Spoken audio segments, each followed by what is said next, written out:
How much is it going to matter that the Oklahoma Sooners turned over so much of their roster over the last 2 years? Well, Brent Venables likes what he's seeing so far in Norman. We'll talk about that on today's episode of Locked On Sooners. You are Locked On Sooners, your daily podcast on the Oklahoma Sooners, part of the Locked On Podcast Network, your team every day.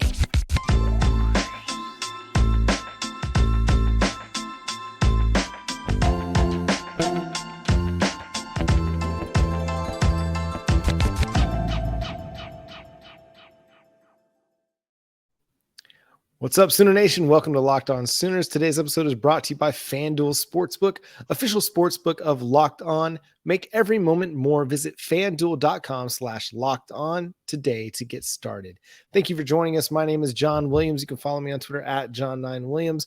My buddy here is Josh Helmer. You can follow him on Twitter at JoshOnRef. You can also hear him Monday through Friday from 9 to noon on 94.7 The Ref in Norman. And Josh, we got a big media day from the Oklahoma Sooners. Brent Venables and 20 plus new additions to the Oklahoma Sooners. And that's a wild thing to think, between the transfer portal class, the recruiting class, 25, 26 new guys in Norman, Josh. I mean, just a great day to be a part of the media and just be content creators in the Sooner sphere. Yeah, it's a great day to be an Oklahoma fan too. You get to hear from your head coach and all of these new faces. So yeah, there's a lot of sifting through, and we're just kind of at the very tip of the iceberg in that respect. The next couple of days and over the weekend and into next week will be fun to really kind of wrap our minds around everything that we heard and learned and the players that we, saw and met today. So it's exciting now. So let's start with the first thing, and that's the roster turnover, because it was mentioned in the media appearance that 53 of the 76 guys that were on that Alamo Bowl roster versus Oregon back at the end of the 2021 season are no longer in Norman. Now you have 23 guys that remain. And as we mentioned, you have 20 plus new additions to the roster just mid-year, heading into the 2023 offseason. So just kind of initial takeaways from that, like what does that mean? And is that part of some of the doubt or the concern that might be following the Oklahoma Sooners as we hope to rebound from a 6-7 season? Well, yes, but I think it means that honestly, Oklahoma's and Brent Venables a ways down the road on its retooling of the roster project. A lot of this was Oklahoma wanted to do this, right?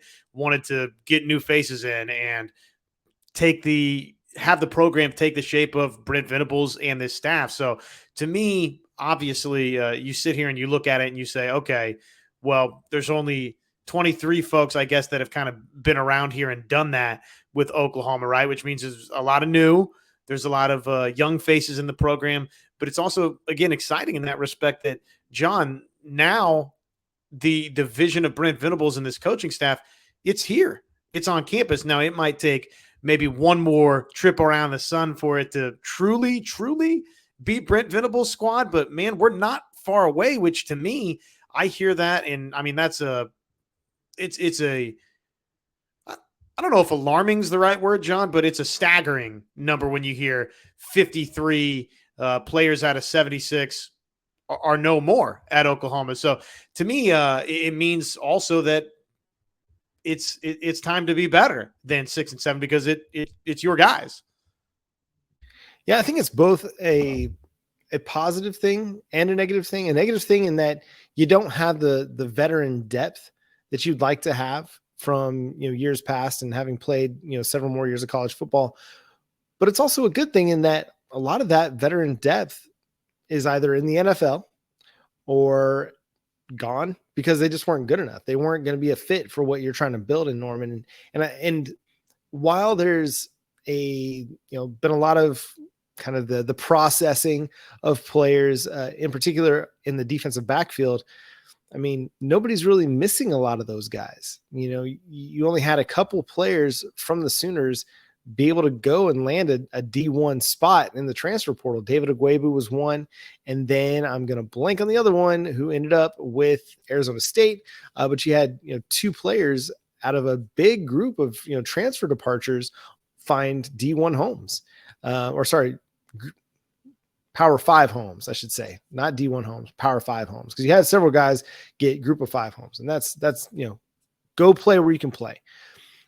But then you did lose a lot of guys to the NFL. Back after the 2021 season, you lost guys like Nick Bonito and Perion Winfrey and Isaiah Thomas, like big key contributors. And then heading into the, after the 2022 season, again, you lost key contributors to the NFL and to the NFL draft process. So you could probably chalk up 10 to 15 of those guys were NFL bound.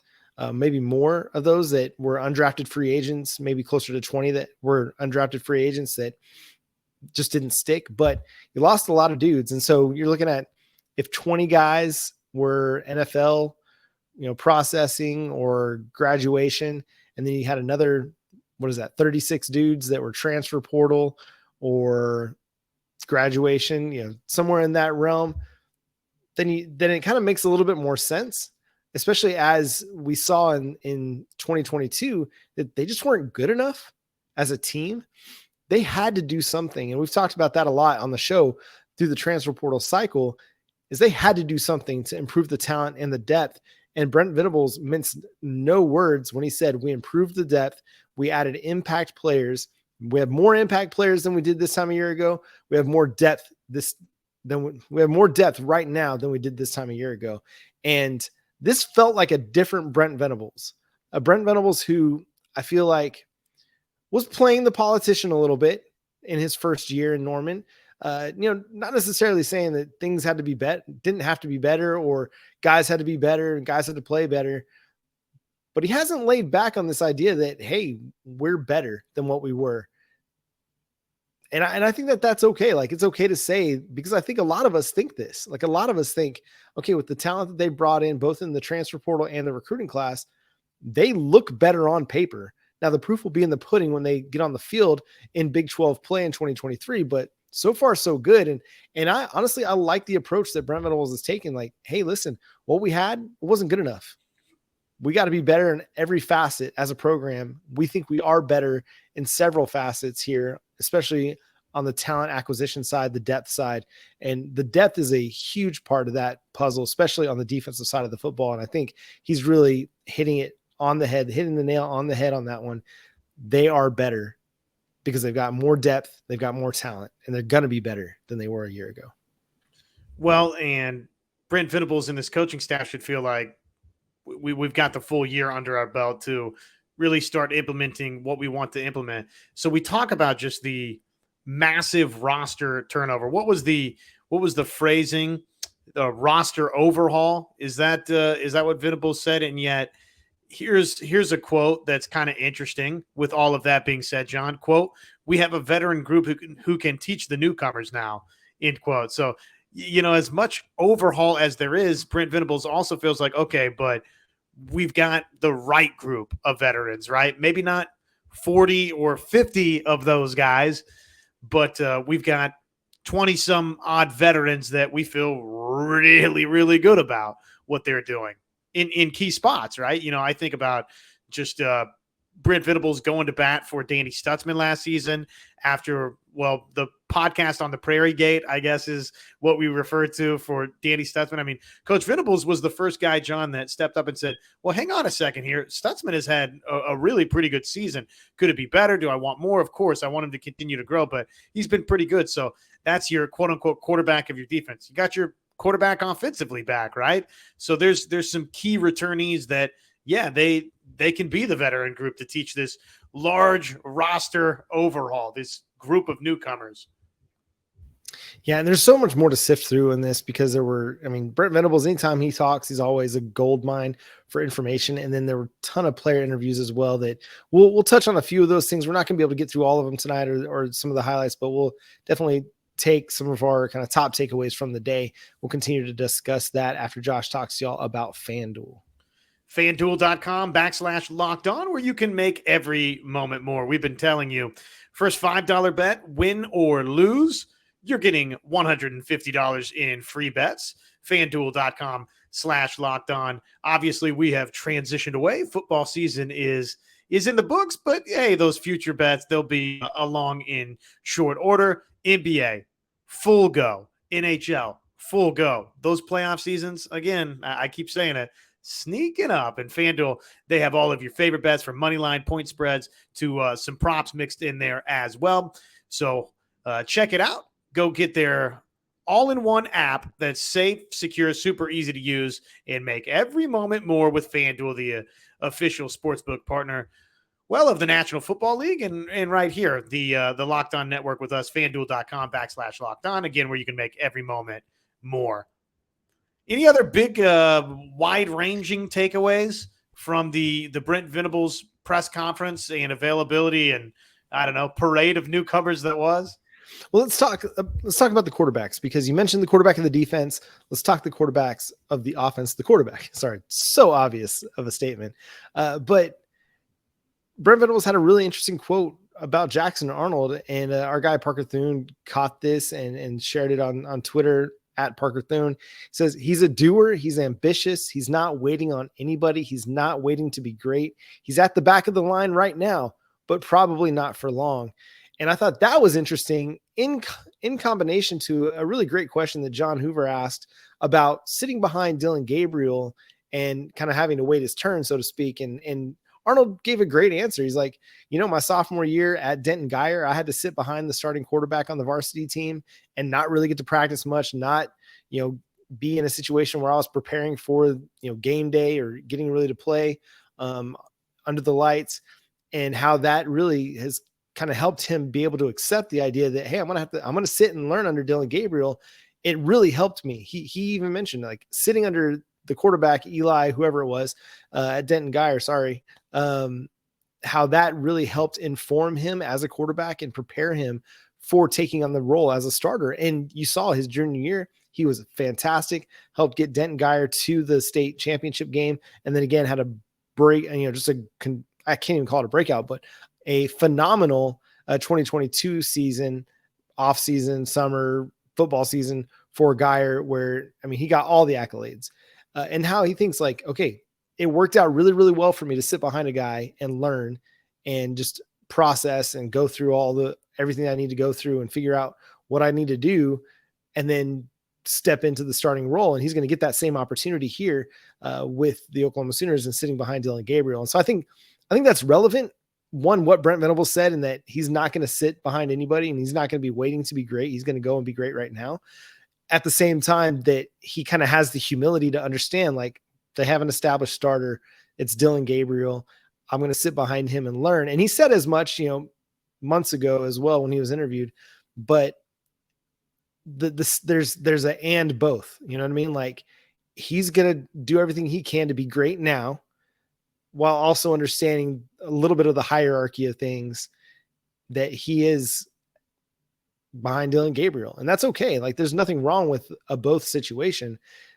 The best case scenario for Oklahoma is that he does sit behind Dylan Gabriel all year, because Gabriel stays healthy and Gabriel plays really, really good football. And so I thought that was really, really interesting. And that also Brent Venables said he's not going to be sitting at the back of the line for very long. He's going to work his way up the depth chart. No, it's a good sign on all fronts. Obviously, you got somebody in Jackson Arnold that appreciates, like you said, sort of the due process, the order of things, and the fact that, hey, he's fortunate to have somebody like Dylan Gabriel to learn from. And then, oh, by the way, you got a head coach who's telling you, yeah, this freshman, without as many just obvious verbatim words, John, he's basically telling you, yes, like you've heard, this freshman, a little bit different, maybe, right? I mean, is that fair to say? Are you reading into those comments in that fashion? Oh yeah, 100%. Like, it's rare to get a coach to talk about a true freshman in that light. And, I think you go back to, like, the Lincoln Riley days, right?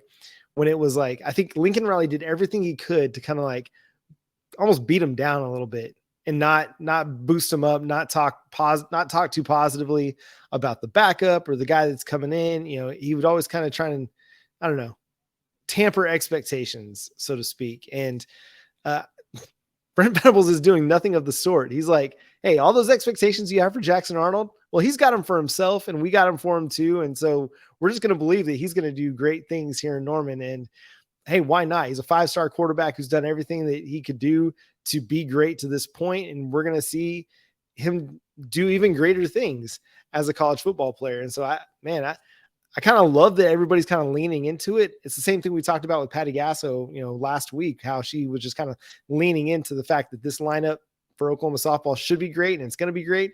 I kind of like the fact that Brent Venables is leaning into this like expectation that Jackson Arnold, he's going to be great and he's destined for great things. Like to me, like I've always believed that you kind of set the bar high a little bit. You raise the expectations, and the great ones, they'll meet and exceed those expectations. If you set low expectations, then people meet low expectations, or they don't meet low expectations. So I kind of like where Brent Venables is coming from on that front.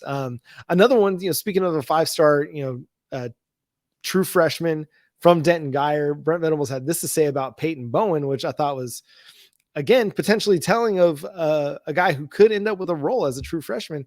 He said, he's beyond his years. Football is easy for him. Schemes are easy for him. He understands ball and he finds the football. Like,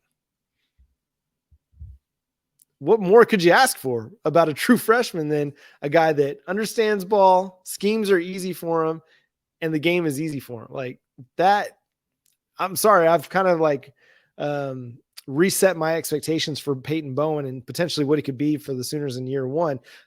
It's crazy to me also, like how a year changes things, because last year you could barely get him to say anything positive about Jaren Kanak, right? Like he would say some things positive and then kind of couch it with, he just doesn't really know what he's doing out there yet. You know what I mean? Like, but here we have a guy talking about his two most highly rated recruits and not couching anything, not tampering any expectations at all.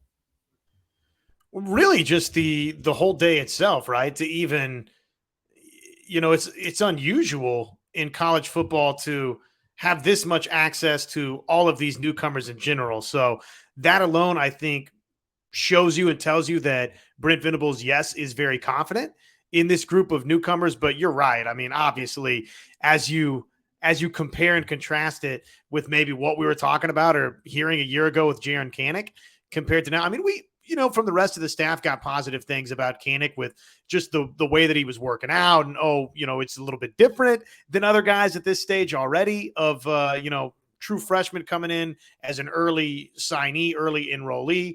That part was different. But, yeah, this feels like, again, like you said, leaning into it. I like the phrasing that you used there, that with Peyton Bowen and Jackson Arnold, yeah, we know these guys are special, and we're going to go ahead and set that bar that it's okay for these guys to be special and special very, very quickly. And frankly, probably Brent Venables, that comes from a place also of, it's time for us to just expedite. Yeah, I think he said that word too. It's time for us to expedite the process, right? Yeah, you don't really have much room to sit and wait, right? You got to get these guys ready for the SEC. Like you have 1 year to get everybody ready. And I think that might mean you might see more true freshmen play this year than you did a year ago. You might get to see more, PJ Adebare than you might have this time last year. You might get to see guys like, Lewis Carter, who Brent Venables is very high on, Caleb Hicks, a guy that Brent Venables is very high on because of just their athleticism, their physicality, because they want to get these guys kind of up to speed before they make that jump into the SEC, which to me is exciting. Like to me, like a fresh injection of energy and talent, like that's an exciting thing. And if you feel as good about the depth that you have as you're talking about, then yeah, get those guys on the field, get them playing. I know you want to redshirt some dudes and you want to be able to save their eligibility for down the road. But I mean, Jackson Arnold, he's going to be the starting quarterback next year. You're going into the SEC. You got to have him ready. So whereas we might not have seen Nick Evers play in 2022, we might not have seen Micah Bowens. Man, in 2023, if there's an opportunity for Jackson Arnold to get some snaps, you're going to see Jackson Arnold get snaps. Like any blowout opportunity, he's going to be getting in the game because he has to get his feet wet. He's got to get game experience before they throw him out there.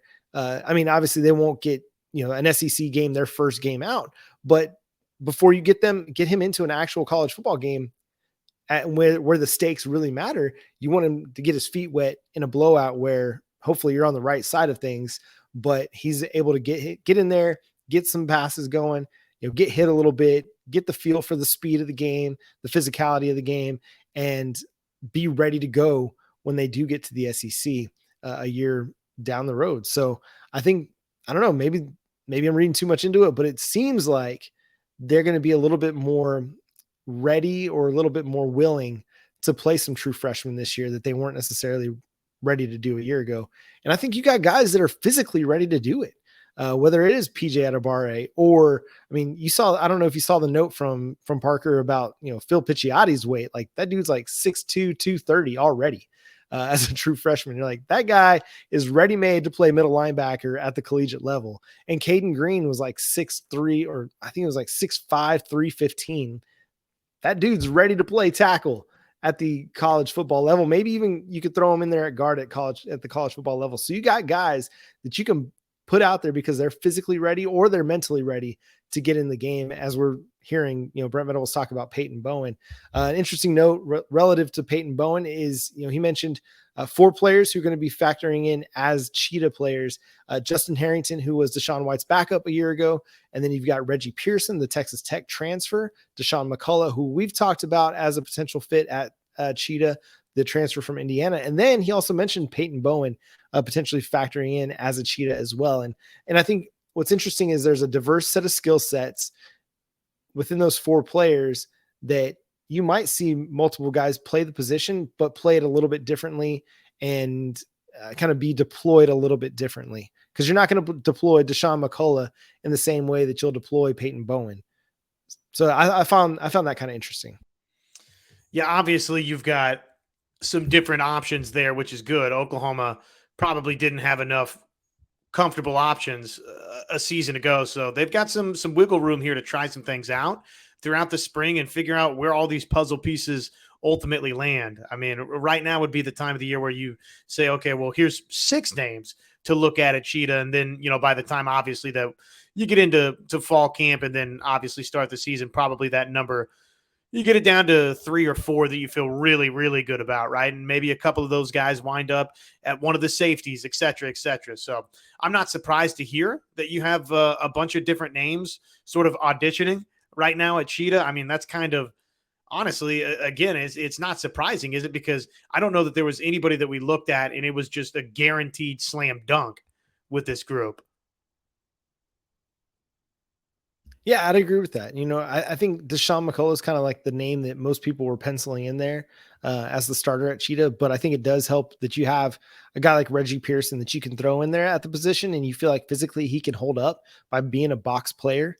And then, a guy like Peyton Bowen, I think his skill set more lends him to be a coverage player at the position. And then Justin Harrington, he's kind of that. I think he can do a little bit of both. He can cover a little bit for you. He can play more kind of traditional linebacker box safety stuff. So it is a diverse set of group or a diverse set of guys that even if you land on one dude as your starter at Cheetah, then you feel like, okay, in certain matchups where, hey, maybe we're playing Tech and they're running 4 and 5 wide, every single play, maybe Peyton Bowen is a better option as the Cheetah because he's going to be giving us more from a coverage standpoint. You're playing against a Baylor team that wants to run the football a lot. Well, maybe then you're looking at Dasan McCullough or Reggie Pearson as the box player for you there because they're going to be able to hold up a little bit better against the run. So it's just going to be fascinating to see how they deploy these guys, and they've got a lot of versatility. And I think that's one of the intriguing aspects of all the athletes that Brent Venables and his staff have brought in, is that it lends you to kind of mix and match and see what works out best and see where some of these guys are going to be better deployed. I mean, they mentioned Makari Vickers is going to line up as a cornerback, and same with Kendall Dolby. Both those guys will play corner this year for the Sooners. And I think that's a fascinating option. Makari Vickers, like, he's a dude that has an outside shot to be a starter in year one because he's got the talent and the attitude to kind of be out there on an island for the Sooners. One other thing that I felt like Brent Venables, one other thing that he said that I thought was very, very intriguing. He said on the linebackers, he said the margin of error is small there, but I love our guys. We made exponential improvement from where we were a year ago. Would you like a little more experience? Absolutely. We can't afford to lose anybody.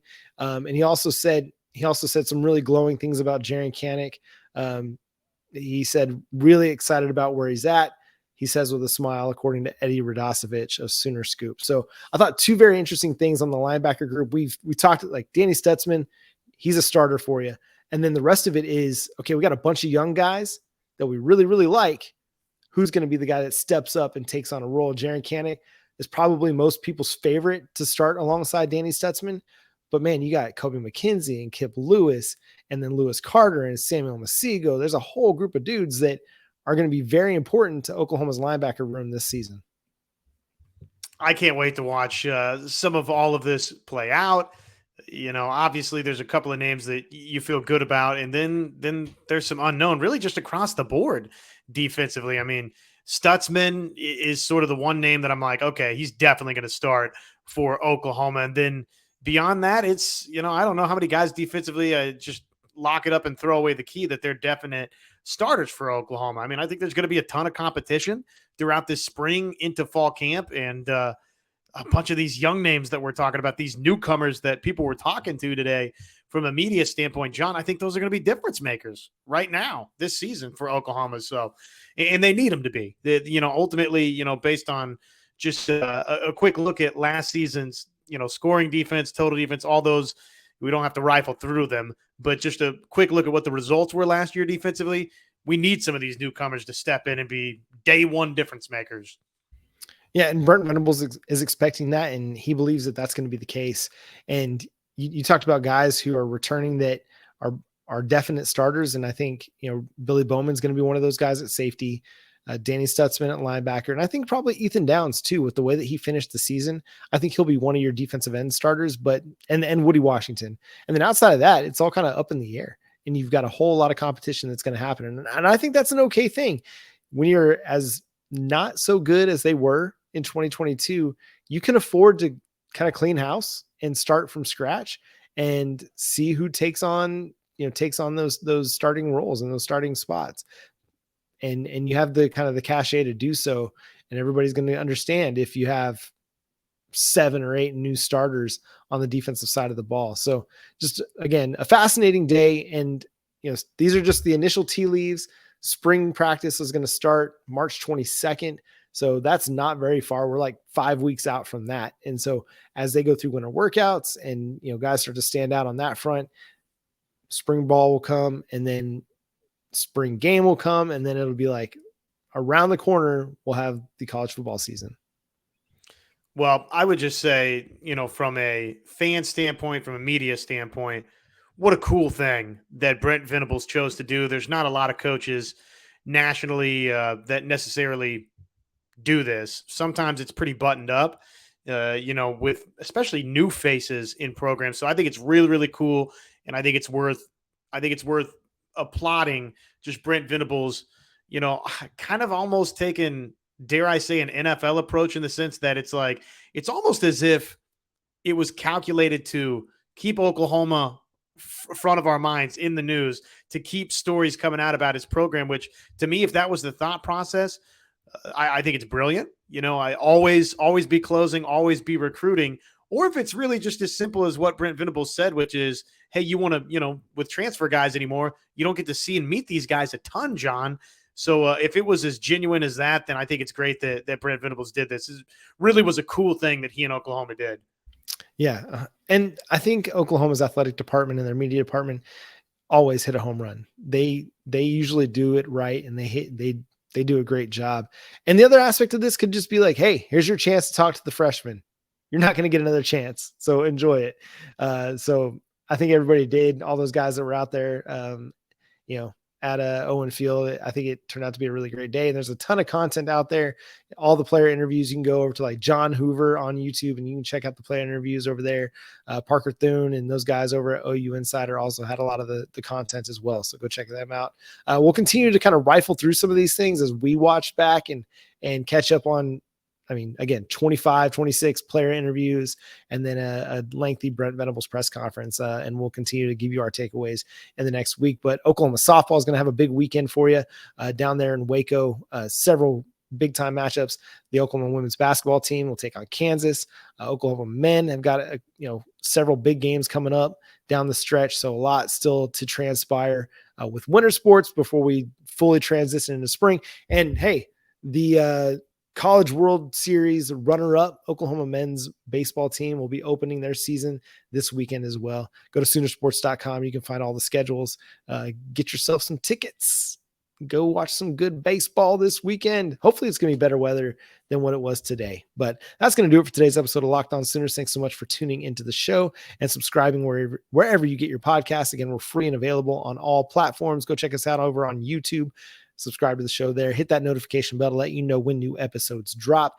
Be here for the live show on Monday night, 9 p.m. Central Time on YouTube, where we'll just rifle through your questions, your comments, talk about the weekend that was for the Oklahoma Sooners and whatever news hits along the way. But until next time, he's Josh Helmer. I'm John Williams. We'll talk to you then. Boomer Sooner.